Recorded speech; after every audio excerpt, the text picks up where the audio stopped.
మోడీకి ఇప్పుడు అసలు సవాళ్ళు ఎదురు కాబోతున్నాయి. ఒకటి, ఇప్పుడు మోడీ యాంటీ టీం ఒక సిస్టమేటిక్ రూట్ మార్చింది. ఇది ప్రత్యక్షంగా సోషల్ మీడియా ఫాలో అయ్యే వాళ్ళందరికీ కనబడుతోంది.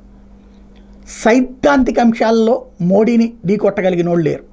ఒక హిందుత్వ అంశమో, ఒక అయోధ్య అంశమో, ఒక కాశ్మీర్ అంశమో, ఇట్లాంటి సైద్ధాంతిక అంశాల్లో భారతీయ జనతా పార్టీని తప్పని నిరూపించే ప్రయత్నం చేసి వరుసగా 3 సార్లు ఓటమి పాలైన విపక్షాలు.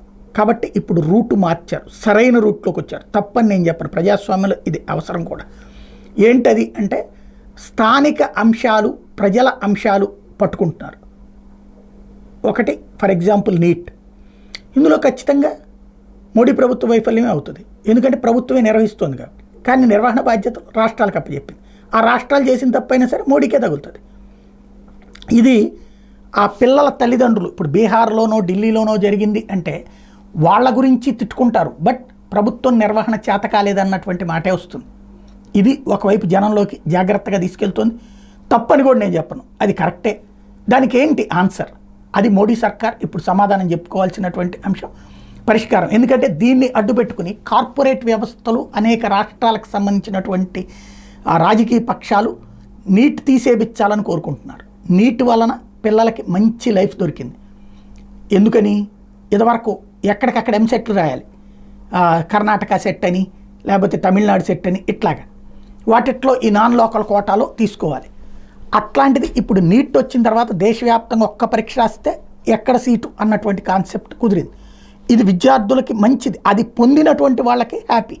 కానీ ఇప్పుడు సమస్య వచ్చినప్పుడు ఖచ్చితంగా టోటల్ తీసేయండి అనేటటువంటి, అంటే స్వార్థపర శక్తులు ఇక్కడ ముందుకు వచ్చినాయి. ఈ ఫెయిల్యూర్ని వాళ్ళు అడ్డు పెట్టుకుంటున్నారు. ఇది తీసేస్తే టోటల్గా మళ్ళీ పాత రోజులకు వెళ్ళిపోతుంది.